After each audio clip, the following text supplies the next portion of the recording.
साहित्य आसर मु उमाकांत महापात्र मु एबे डिसेम्बर 31 तारिख रे सरकारी सेवारू निवृत्त होईछि। स्वेच्छाकृत निवृत्ति नहीं। साहित्य मोर प्राण और प्रश्वास। साहित्य रे मु सबुबले निजको नियोजित करी रखि थाए। साहित्य मोर जीवन कहले किछि अत्युक्ति हेबो नहीं। टुडे ओडिशा ए कार्यक्रम रे मते सुजोग दिया जाइथिबारु मु ए अनुष्ठान रो कर्मकर्ता माननकु साधुवाद जनाउछि। ये गोटे चमत्कार सुजोग आपण मानकु किछि कविता सुनाइबा पई मोर आसीछि बोली कहले अत्युक्ति हेबो नहीं।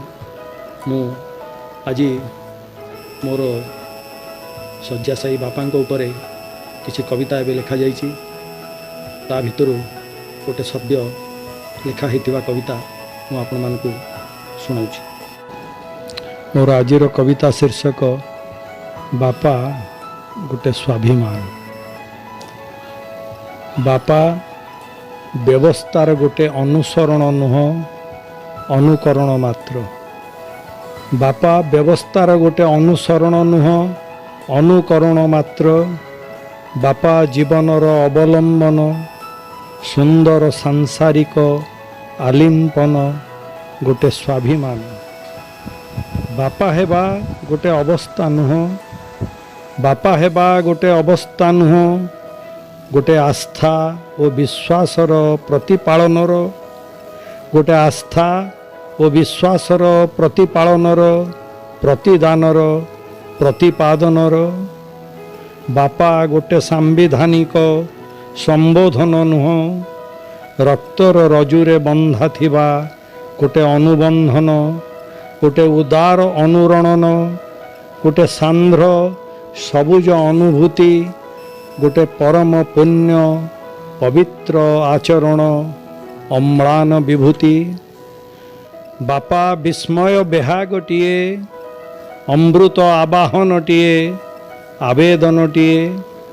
बापा विस्मय बेहागटिए अमृत आवाहनटिए आवेदनटिए अकुंठ अनुदानटिए प्रमोदनटिए अभिलाषटिए अनुकंपाटिए अनुचारित भावटिए। सब अभाव भितरे सब असंभव भितरे सब अकालरे सकालरे बापा प्रचोदनाटिए।